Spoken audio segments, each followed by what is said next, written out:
Magkano ang ibabayad mo para makita ang hinaharap? Higit sa lahat, kung nakita mo na ang hinaharap, sasamantalihin mo ba ang pagkakataon? O magiging isang nasayang na pagkakataon? Mga stocks na dapat sana binenta mo, isang lupa na dapat pala binili mo, ang pagkakataong pinalagpas mo. Ilan pang pagkakataon ang darating sa buhay mo? Maaari, ito na ang huli. Kaya makinig kang mabuti. Once every 10 years merong dumarating na talagang nagmamarka sa atin. Noong 70s lumabas ang VCRs. Noong 80s naman sumikat ang mga personal computer. Dekada 90 na uso ang internet. Ang mga taong sumabay sa kalakasan ng personal computers noong 80s, naging mga milyonaryo.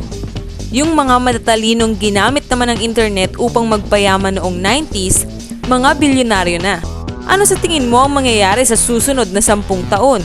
Sa best-selling books na The Next Trillion and Wellness Revolution ng kilalang economist na si Paul Zane Pilzer, sinabi niya na sa dekadang ito, may additional $1 trillion every year ang magagastos ng US sa industriya ng kalusugan o wellness industry. Ang mga healthy people ay bibigyan ng mga products that will make them feel even healthier, look better, at pababagalin ng epekto ng pagtanda o para maiwasan ang development ng sakit.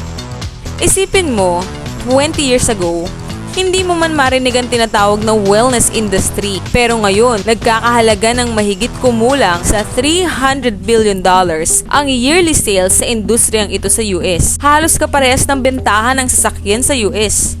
Ngayon, ito ay nagkakahalaga ng $300 billion kada taon. But by the end of this decade, $1 trillion na ang halaga nito. That's equivalent to $1,000 billion a year. Para sa hindi mahilig sa math, lalago ito ng 300%. Paano mangyayari ang ganung paglago? Paano nalaman na lalago ito ng ganun? Dahil yan sa mga baby boomers. Naririnig mo na sila this past 20 years.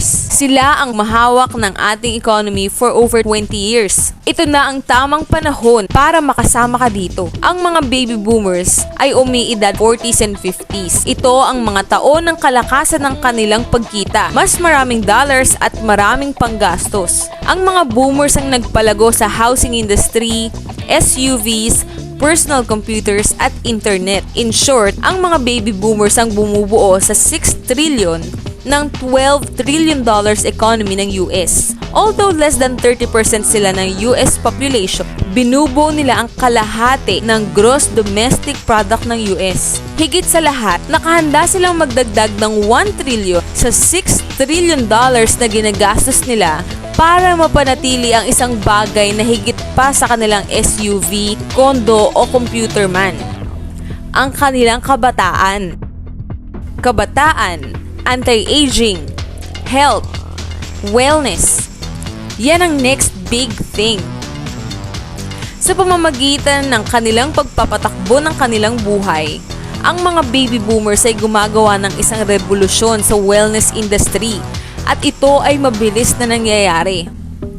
Tignan mo lang kung paanong ang mga pagbabagong inaabot dati ng mga 10 taon, ngayon nangyayari na lang in a few years or less. Nung maimbento ni Henry Ford ang Model T noong 1908, inabot ng 70 years bago naging $1 trillion ang industriya ng mga sasakyan. Nang ilabas ng IBM ang pinakaunang personal computer noong 1981, inabot lang ng 10 years upang maging $1 trillion ang computer industry at malagpasan ang industriya ng mga sasakyan.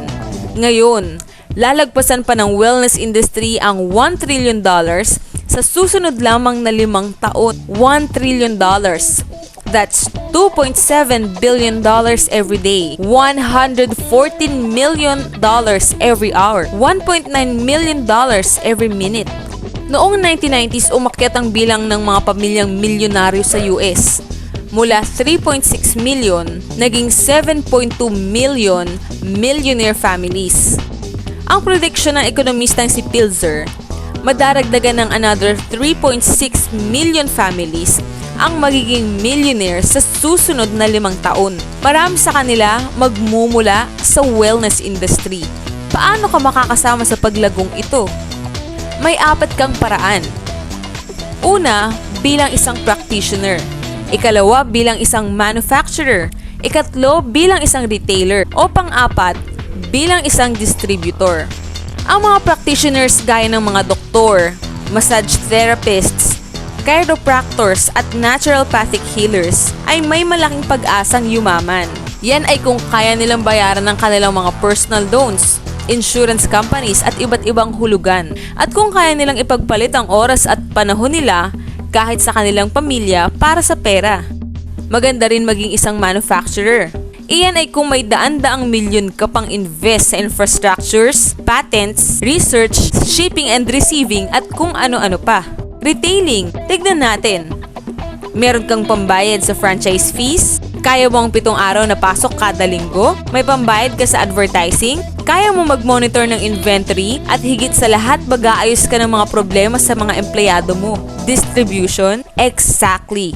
Dahil ang pinakamalaking kayamanan nitong mga nakalipas na 3 dekada ay nanggaling sa mga taong natutong husayin ang pamamaraan ng distribution ng mga bagay-bagay kesa husayin ang pamamaraan ng paggawa ng mga bagay. Gaya na lamang nila Sam Walton ng sikat na Walmart at Fred Smith ng bantog na Federal Express. Pero kung sina Walton at Smith ay nakahanap ng mas magagandang pamamaraan para makarating sa mga mamimili ang mga produktong gusto at kilala nila, ang mga bagong distribution billionaires ng dekadang ito ay yayaman sa pamamagitan ng pag-distribute ng mga products na mas madalas ay hindi pa kilala ng mga mamimili.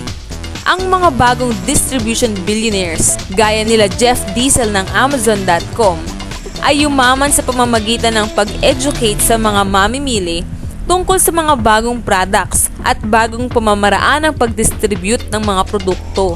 Ito ay tinatawag na business at the speed of thought. Better products, better distribution, mas maganda ang opportunity. Bakit?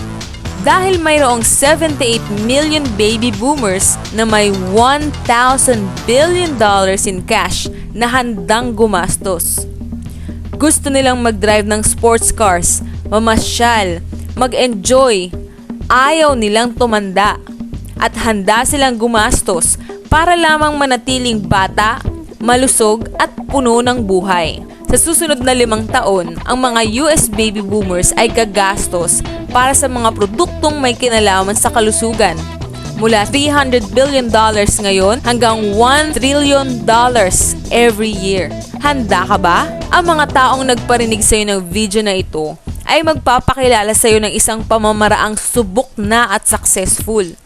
Isang pagkakakitaang pwede mong gawing part-time sa bahay na walang involved na malaking investment, walang mga empleyado, at walang sakit ng ulo, hindi gaya ng traditional na negosyo. Isang negosyo na sa iyong spare time, pwede kang kumita mula ilang daang piso hanggang 100,000 piso kada buwan. At dahil isang negosyong pwedeng gawin sa bahay, madaragdagan ka ng kita dahil sa mga matitipid mo sa tax. Imagine 1980 ngayon, 25-year-old pa lang si Bill Gates at naghahanap siya ng mga taong makakasama niya sa kanyang bagong itatayong kumpanya.